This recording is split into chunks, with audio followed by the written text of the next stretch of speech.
네. 오늘은 이제 조금 아론에 대해서 조금 배워보도록 하겠습니다. 아론이죠. 6장은 이제 앞에 나왔던 내용들을 좀 반복을 하고 있고요. 6장 14절부터 보게 되면은 이제 족보가 나오죠. 족보. 창세기에서도 족보가 굉장히 중요했고요. 출애굽기에서도 족보가 나오는데 이 족보는 모세와 아론의 족보죠.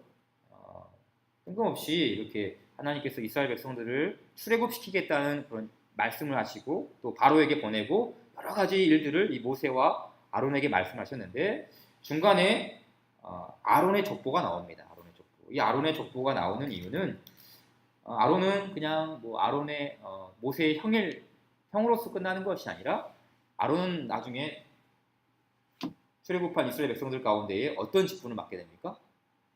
대제사장이 대제사장.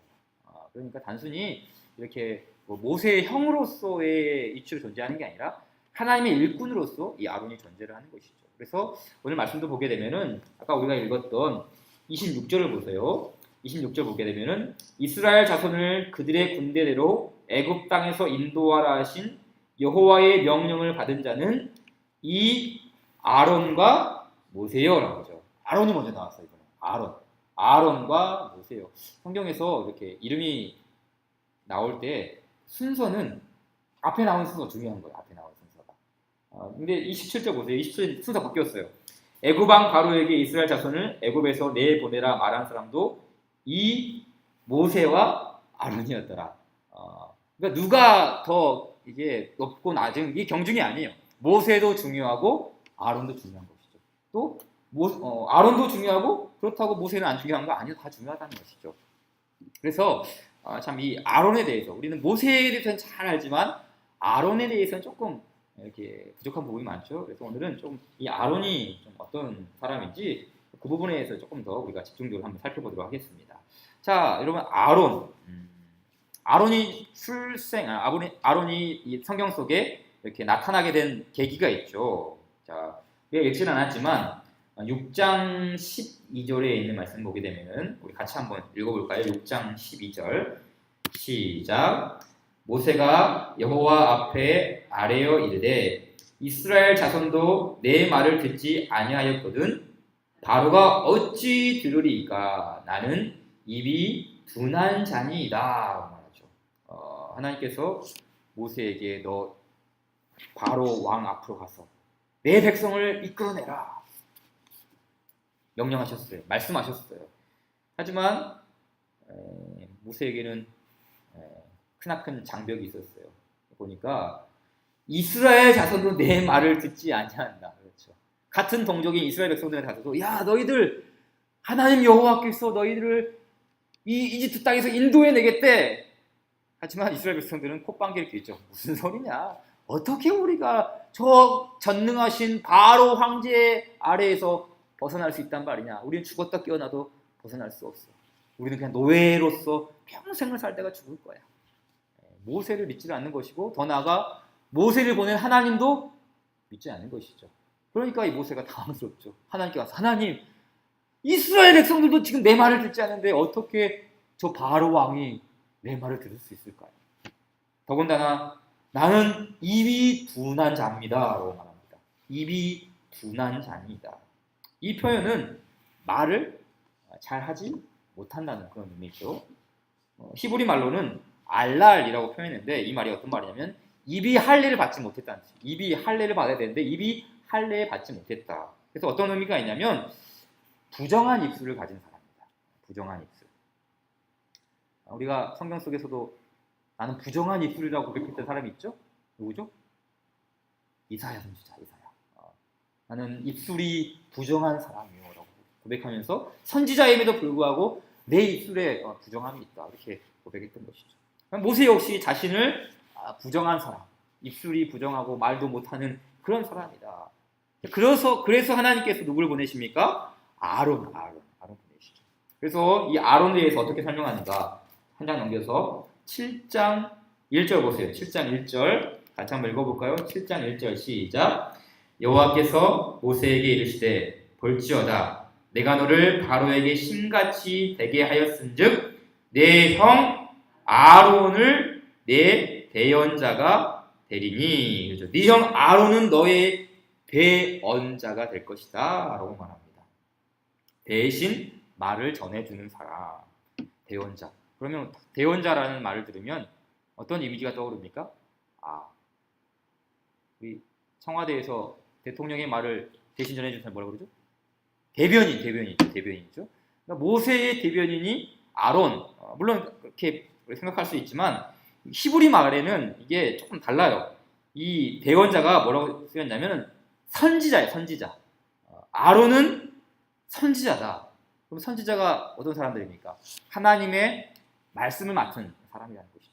그러니까 단순히 이 아론은 모세의 말을 대신 전해주는 어떤 대변인 정도의 일뿐이 아니라, 그렇잖아요. 대통령이 있고 대변인이 있으면 당연히 대통령이 높고 대변인이 낮잖아요.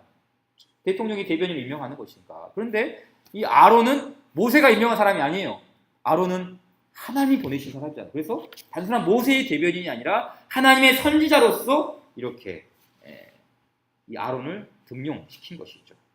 하나님 나라를 이루기 위해서 하나님이 고용한 하나님의 사람이 바로 아론이라는 사실이죠. 자, 그래서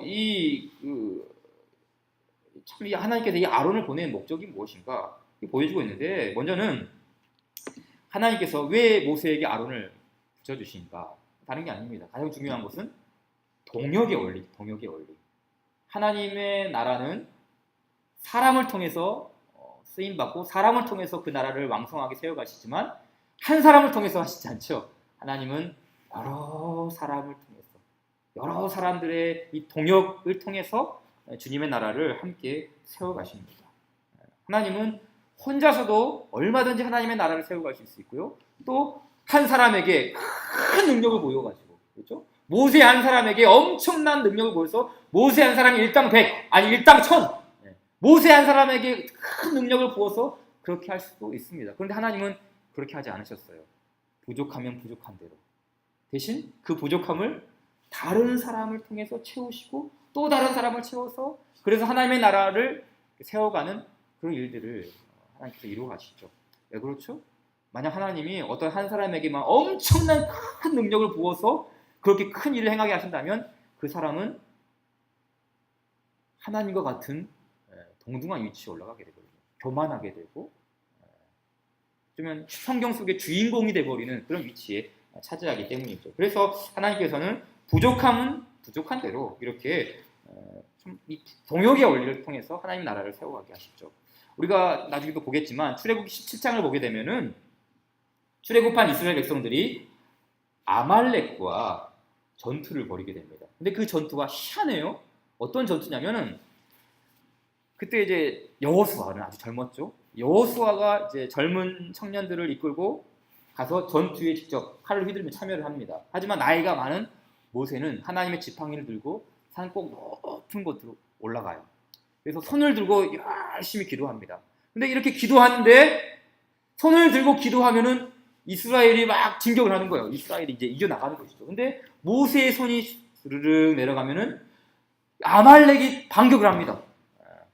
이게 참 희한한 전쟁이죠. 그런데 이 모세의 팔이 내려가서, 그래서 이스라엘이 반격을 당할 때 그때 모세를 도와주었던 두 사람이 있죠. 누굽니까? 아론과 훌이라는 사람이죠. 그래서 아론이 한 손을 붙잡아주고 또 훌이 모세의 또 한 손을 잡아주어서 끝까지 이스라엘을 이길 때까지 이 손을 꽉 붙잡고 계십니다. 중간에 모세가 있고 옆에 아론과 훌이 있어서 그 손이 떨어지지 않냐도록, 해가 질 때까지 떨어지지 않냐도록, 승리할 때까지 떨어지지 않냐도록 그 손을 함께 들어 올려주죠. 하나님 나라의 그 동력의 원리를 보여주는 것이죠. 또 하나, 왜 하나님께서 이 모세에게 아론을 붙여주셨는가? 그것은 이 아론과 그의 후손을 향한 하나님의 계획이 있기 때문입니다. 단순히 아론 한 사람으로서 쓰임받고 끝나는 것이 아니라 아론의 후손들도 하나님 나라를 위해서 왕성하게 쓰임받죠. 아론의 후손이 어떤 사람들이 있습니까? 지파 중에서? 레위 지파죠. 레위 지파. 그렇죠? 아론은 레위 지파입니다. 레위 지파가 했던 일이 뭡니까? 제사장이죠. 제사장. 그렇죠? 아론은 대제사장이고 또 그 아들 중에서 또 다른 대제사장이 나오고 나머지 지파의 사람들은 제사장, 일반 제사장의 역할을 감당하게 되죠. 그래서 이 6장 후반부에 보게 되면은 모세와 아론의 족보를 계속해서 이렇게 설명을 합니다.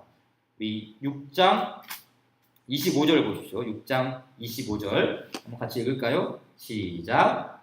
아론의 아들 엘르아살은 부디엘의 딸 중에서 아내를 맞이하였고 그는 비느하스를 낳았으니 이들은 레위 사람의 조상을 따라 가족의 어른들이라고 했어요. 그러니까 이 족보를 보여주는 이유가 뭐냐면은 아론은 정통이 있는 사람이다.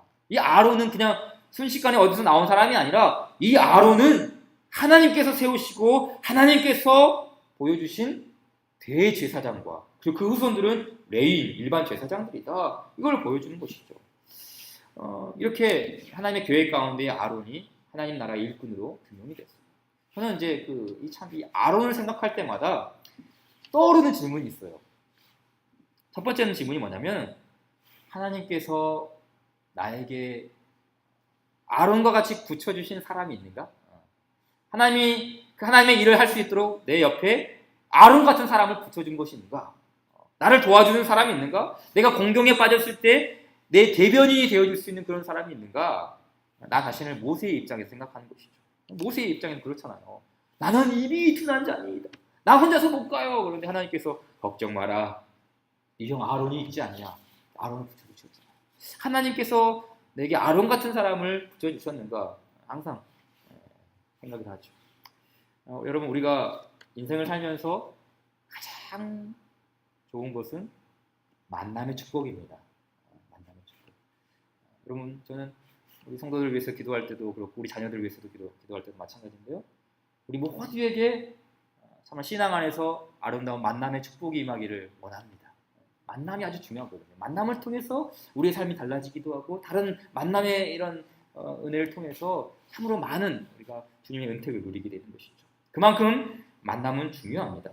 제가 어떤 강연을 들어보니까 한 미국의 사회학자가 소위 말해 장수마을 그런 게 있잖아요. 장수마을 이렇게 조사를 한 거예요.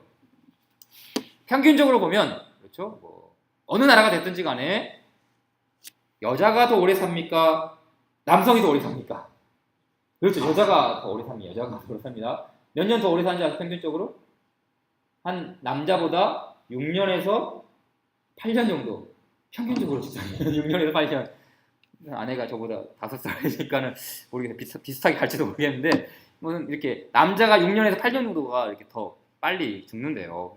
모든 선진국가, 대부분의 선진국가, 우리나라도 마찬가지인데 대부분 그렇게 남자가 먼저 갑니다. 그런데 이 사회학자가 어느 한 나라를 조사해 봤는데 이 나라는 지금 이탈리아에 있는 한 작은 섬마을인데 남자와 여자가 똑같이 100세 이상의 장수를 한다는 거예요. 100세 이상의 장수를 한다. 어마어마한 거죠. 그래서 그것을 좀 조사하기 위해서 거기 간 거예요. 근데 가서 보니까 이 마을이 전혀 잘 사는 마을이 아니에요. 그 흔한 아파트 하나도 없고 마치 그 집이 옛날 우리 70년대, 80년대 산동네에 벌집처럼 이렇게 따닥따닥따닥 이렇게 집이 붙어 있는 그런 동네가 있었잖아요. 그런 것처럼 이렇게 집이 오밀조밀하게 이렇게 따닥따닥 붙어 있는 그런 작은 마을이에요. 그래서 이 사회학자 여러 가지 조사를 해봤죠.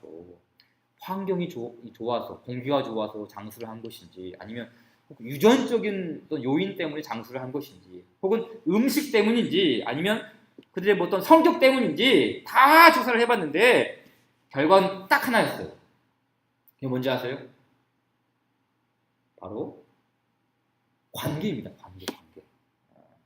이 마을에 사는 사람들은 남자가 됐든지 혹은 여자가 됐든지 간에 어떤 사람이 있으면 자신의 이야기를 마음껏 터놓을 수 있고 말할 수 있는 이웃들이 있었다는 거예요. 그러니까 집이 따닥따닥따닥 붙어 있는 게 이유가 뭐냐면 그냥 문만 열고 가가지고 오늘 나한테 무슨 일이 있었는데 따닥따닥 이야기하는 거예요. 이야기를 많이 하는 거예요. 자신의 속마음을 다 오픈하고 다 이야기하고 또 들어주고 관계. 그래서 이 사회학자가 뭐라 그랬냐면은 그렇게 우리가 마음을 터놓고 이야기할 수 있는 사람 3명만 있으면 100세 이상 산다는 거예요. 100세 장수한다는 거예요. 그러니까 뭡니까? 중요한 게 뭐예요? 관계죠, 관계. 사람과의 만남. 실제로 이 관계를 맺고 아주 좋은 관계를 맺고 살아가는 이 사람들을 그 뇌파를 이렇게 MRI로 찍어봤더니 우리가 몸이 아프면은 이렇게 약물을 투여하잖아요. 근데 약물을 투여해서 그 약물의 힘으로 그 병을 이겨내는데 그 사람들은 약물 때문에 병을 이겨내는 게 아니라 이 뇌에서 그 관계가 주는 힘 때문에 그 병을 이겨내는 호르몬이 분비가 된다는 거예요. 호르몬이. 그러니까 이 관계의 힘이 얼마나 대단한지 모릅니다. 우리의 육신도 살리고 마음도 살리고 영혼까지 어떻게 이렇게 자극을 주는 그런 힘이 있는 것이죠. 그래서 참 저는 그랬어요. 모세가 성경에 보면 장수했잖아요. 오래 살았잖아요. 모세가 오래 산 이유가 아론이 있었기 때문이다. 훌이 있었기 때문이다. 또 누구도 있었어요? 여호수아도 있었잖아요. 3명. 모세 참 만남의 축복을 받은 사람이다. 뭐 그렇게 생각이 들더라고요. 제가 또 하나 이 아론을 생각할 때마다 떠오르는 질문이 있는데 그게 뭐냐면은 이번에는 나 자신의 입장을 모세에서 생각하는 것이 아니라 아론의 입장에서 한번 생각해 보는 거예요. 첫 번째는 나를 모세의 입장에서 생각해서 하나님이 내게 붙여주신 아론은 누구인가 이런 생각을 할 수 있죠. 근데 반대로 생각해서 내가 도와주어야 할 사람은 누구지? 하나님께서 나한테 너 저 사람에게 가라. 모세가 그랬잖아요. 아론이 그랬잖아요. 아론아 너 모세에게 가라. 하나님께서 나를 아론처럼 사용하시는 것은 어떤 것일까? 혹 주변에 내가 대원자가 되어야 할 모세와 같은 사람은 없는가? 하나님께서는 나에게 지금 누구에게로 가라고 말씀하시지? 이걸 고민하는 거예요. 성경에는 정확하게 나와 있지 않지만 아론이 어떻게 모세에게 찾아갈 수 있었을까요? 그렇잖아요. 어느 순간에 갑자기 아론이 모세에게 떡하니 나타났어요. 평소에 무슨 연락도 하고 지내는 그런 사이가 아니었거든요. 그런데 떡하니 나타났어요. 저는 이렇게 상상해 봤어요. 하나님께서 아론에게 계시를 하신 것이죠. 아론아, 네 동생 모세가 몹시 괴로워하고 있다. 지금 바로 왕에게 가야 하는데 겁을 먹어서 벌벌 떨면서 못 가고 있구나. 네가 함께 가줄 수 있겠니? 아론은 배짱이 있는 사람이었거든요. 그래서 이 아론이 모세와 함께 바로 왕에게 가게 됐죠. 저는 참 이 신자의 삶이 그렇죠. 신자의 삶이 모세의 삶을 사는 것, 즉 아론을 대원자인 도움을 주는 그 모세를 우리가 하나님께서 붙여줘서 참 모세와 같은 삶을 사는 것도 좋지만 아론과 같은 남에게 도움을 주는 인생은 더 존귀한 인생이다라는 생각이 들어요. 그렇죠? 우리가 모세처럼 누군가에게 도움을 받는 것도 참 중요하지만 아론처럼 누군가에게 오히려 도움을 주는 그런 대원자가 되어주는 그런 역할도 더 존귀한 인생인 것이죠. 흔히 말해서 우리가 받는 것보다 주는 것이 더 복되다 그러잖아요. 마찬가지죠. 우리의 인생도 받는 것보다 주는 삶, 도와주는 삶, 아론과 같은 인생이 되는 것이 얼마나 존귀한 인생입니다. 그래서 제가 이 시간에는 짤막하게 우리가 아론과 같은 이런 하나님의 선한 도구가 되려면 어떻게 해야 되는지 한번 살펴보도록 하겠습니다. 자, 어떻게 하면 모세를 돕는 어떤 동역자, 아론의 삶을 우리가 살 수 있을까요? 자, 두 가지를 나누겠습니다. 첫째는 우리가 조력자로서의 역할을 감당해야 돼요. 조력자죠, 조력자. 사실 아론은 모세의 그림자였어요. 모세의 그림자. 모세가 실체였다면 아론은 항상 그림자였어요. 대제사장의 직분을 받았지만 모세에 비하면 아주 참 유력한 인물이 아니었죠. 성경 속에서의 그의 역할은 또 미비했습니다. 드라마로 치자면 주연이 아니라 조연. 여러분, 영화 속에서 서로 내가 주연하겠다고 그러면은 이건 영화가 되지 않습니다. 영화 되지 않죠. 좋은 작품은 주연을 빛나게 해주는 것인데 그 주연을 빛나게 하는 것은 누가 해주는 거예요? 조연이죠. 악역. 그렇죠. 2인자, 3인자가 이렇게 해주는 것이죠. 그래서 우리가 어떤 그 영화제를 할 때도 보면 상을 줄 때도 주연상만 주는 게 아니죠. 여우, 조연상. 나무, 조연상도 줍니다. 조연이 그만큼 역할이 중요한 것이죠. 그래서 이 수많은 조연들, 성경에 보면 정말 수많은 조연들이 나오죠. 가나안 땅을 정복할 때 쓰임 받았던 주연 배우는 누구입니까? 여호수아죠. 그렇죠? 가나안 땅을 정복하는 주연 배우는 여호수아지만 조연은 누구입니까? 갈렙이죠. 갈렙. 그러면 그 갈렙은 3인자예요. 1인자는 모세, 2인자는 여호수아, 3인자는 갈렙. 넘버 3. 하나님, 저는 평생 이렇게 하나님께 이렇게 헌신하고 하나님께 내가 이 몸을 다 드렸는데 3등이 뭡니까? 3등이. 갈렙은 그렇게 하지 않았어요. 항상 충성스럽게 자신의 맡겨진 일들을 감당을 했죠. 또 신약 성경에 보게 되면은 바울의 동역자 중에 혹 들어보셨나요? 실루아노 들어보셨나요? 실루아노가 누구죠? 들어는 본 것 같은데 이 사람이 누구인지를 잘 모르겠죠. 실루아노는 조연이기 때문에 모르는 거예요. 실루아노. 근데 이 실루아노는 성경에 보면 다른 이름이 나오죠. 어떤 이름이냐면 바로 신라. 그러니까 실루아노의 또 다른 이름이 바로 신라죠. 그래서 이 성경에서는 주로 어떻게 나옵니까? 바울과 신라 이렇게 나오죠. 바울과 신라. 신라와 바울이 아닙니다. 항상 바울과 신라가 나오죠. 바울과 함께 참 동고동락했던 동역자죠. 바울이 교회를 개척할 때도 함께했고, 선교를 떠날 때도 함께했고, 감옥에 갇힐 때에도 같이 갇혔고, 매를 맞을 때에도 같이 맞았고, 쫓겨날 때도 같이 쫓겨나고, 온갖 고난을 함께 겪은 조력자이죠. 바울과 신라였어요. 근데 이 신라는 바울만 도와준 게 아니에요.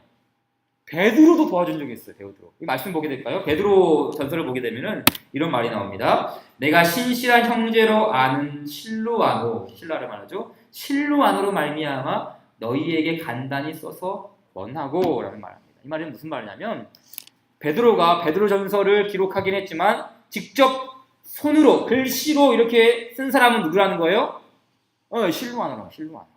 실루아노가 유창한 이 글솜씨로 이 베드로가 이야기한 것을 이렇게 다 적은 것이죠. 그런데 표현할 때 뭐라고 표현하냐면은 이 실루아노는 어떤 형제요?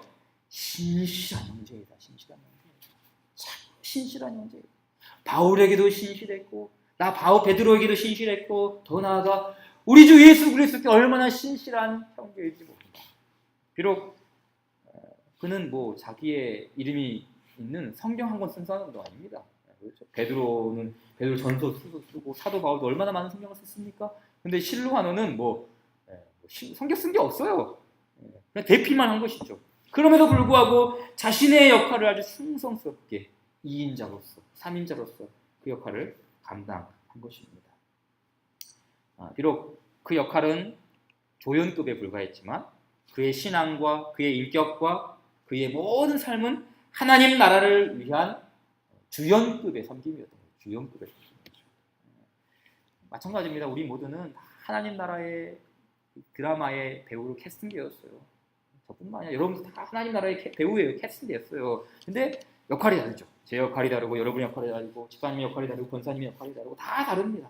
주연도 있고 조연도 있고 심지어는 말 한마디 나오지 않는 엑스트라도 있어요. 그러나 하나님 나라의 이 드라마에는 쓸데없는 사람이 아무도 없어요. 다 쓸모있어요.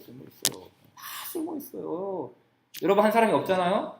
그 영화가 이게 드라마가 완성이 되지 않습니다. 여러분이 하는 일들이, 여러분이 맡은 일들이, 하나님께서 여러분에게 맡겨주신 그 작은 조연의 일이랄지라도 결코 쓸데없는 게 아니에요. 그래서 우리에게 맡겨주신 이 하나님 나라의 이 조연으로서의, 조력자로서의 역할 감당하기 바랍니다. 아론 보십시오. 아론은 조연이었지만 조력자로서의 역할을 충실하게 감당했어요.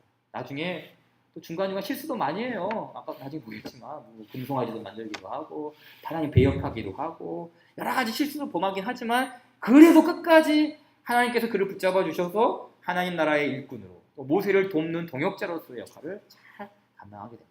자, 두 번째, 우리가 아론과 같은 선한 또 도구로 받으려면 어떻게 해야 됩니까? 아까로 말씀드렸던 것처럼 대언자로서의 역할을 감당하는 거예요. 대언자.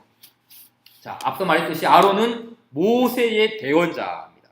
대언자는 대변인이 아니라 선지자라고 그랬죠. 하나님의 말씀을 맡은 사람이에요. 다시 말해 아론은 자신의 생각을 모세에게 말하거나 자신의 의견을 주장하거나 이렇게 자기 주장을 펼친 것이 아닙니다. 하나님의 말씀을 대신 전했던 선지자였던 것이죠. 여러분 하나님의 말씀을 전하는 사람은 목사만이 아닙니다. 하나님의 말씀을 전하는 것. 목사만 하나님의 말씀을 대언할까요? 아닙니다. 우리 모두에게 하나님께서 이 성경을 주신 이유가 뭡니까? 내가 이 성경을 읽고 배우고 습득해서 다른 사람을 섬기기 위해서 이 성경 준 거예요. 이 성경을. 그래서 종교개혁 이전 시대에는 우리 일반 성도들이 성경을 못 읽었잖아요. 갖고 있을 수도 없었고요. 번역되지도 않는 라틴어 아주 어려운 거 보여주면서 사제들만 성경을 읽을 수 있다. 사제들만 이렇게 가르칠 수 있다. 그게 잘못된 것이었죠. 하나님께서 우리 모두에게 이 성경을 주신 이유는 다른 게 아닙니다. 우리 모두가 하나님의 말씀을 맡은 대언자로서 알지 못하는 사람에게 이 말씀을 전하기 위해서, 섬기기 위해서 그 일을 주신 것이죠. 물론 목회자로서 제가 해야 할 어떤 그런 설교자로서의 특권 따로 있죠.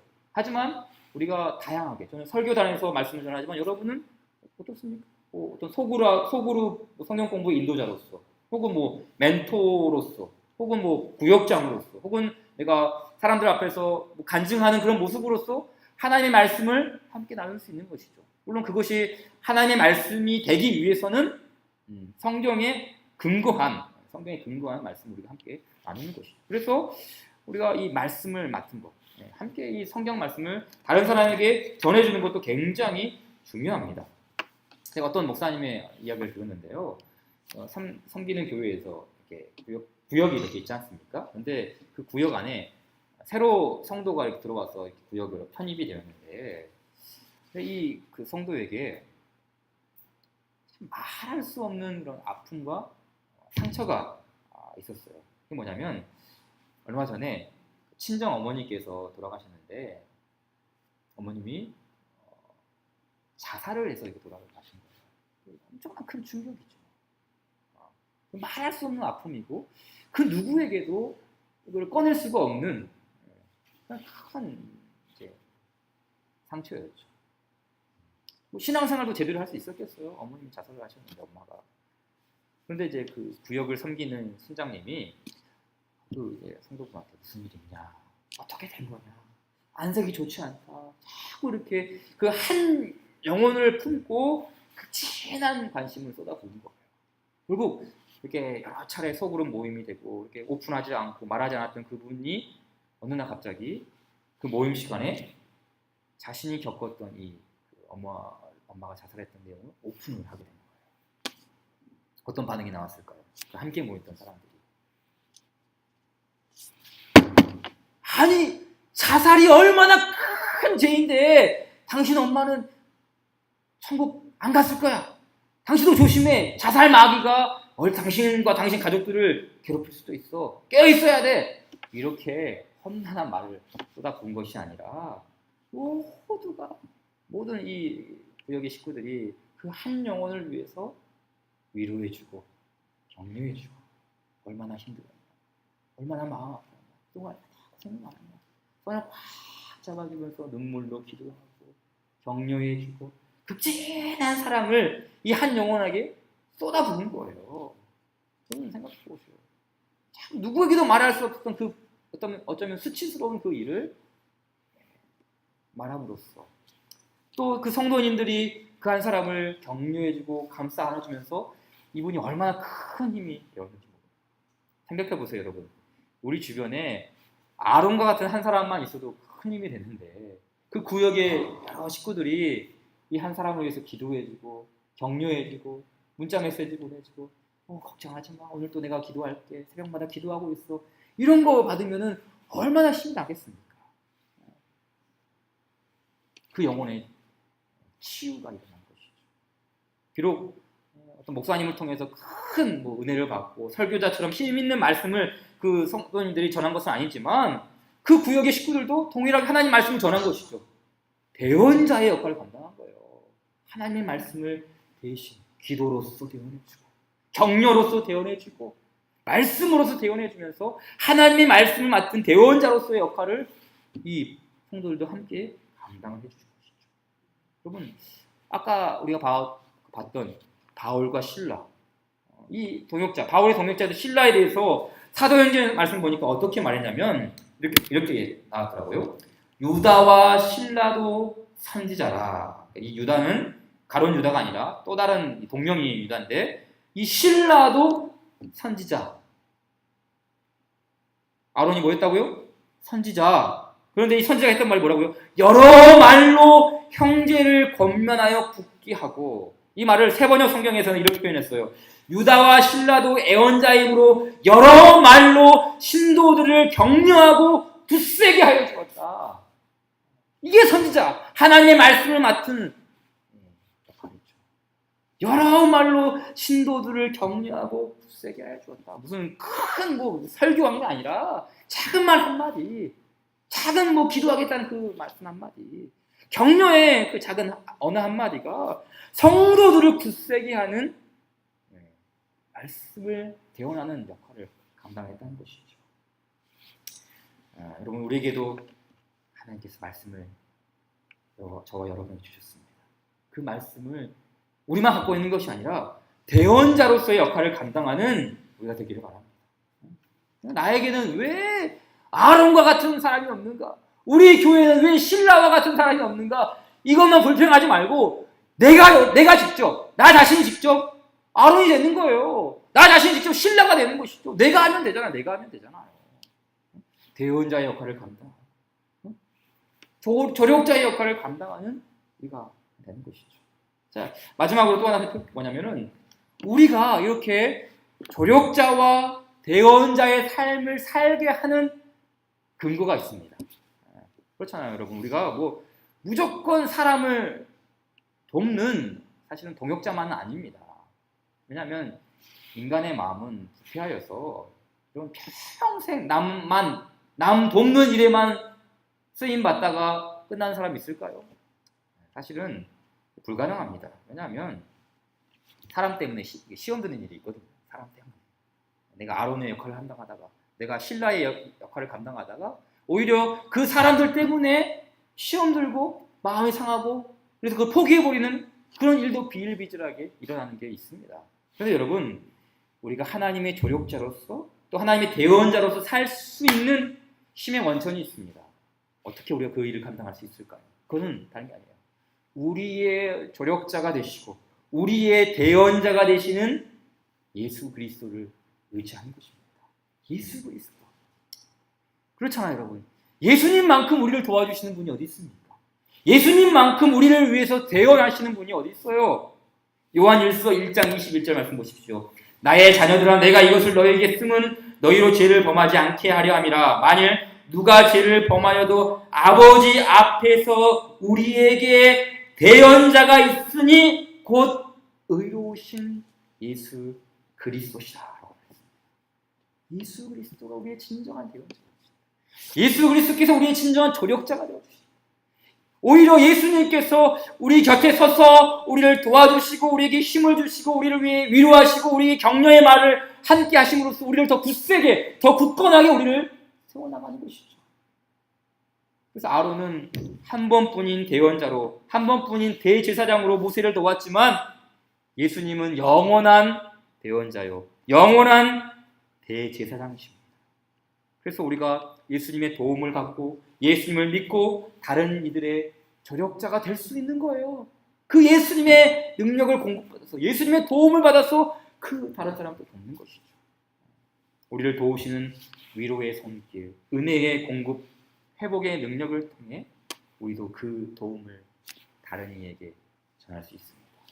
이런 예수 그리스도의 충만한 복이 우리 모두에게 넘치기를 주님의 이름으로 축원드립니다. 이 시간 우리 함께 같이 찬송 드리겠습니다. 우리 함께 찬송 드릴 때요, 220장 찬송입니다. 찬송 드릴게요. 찬송 220장 찬양 드리고 기도하도록 하겠습니다. 220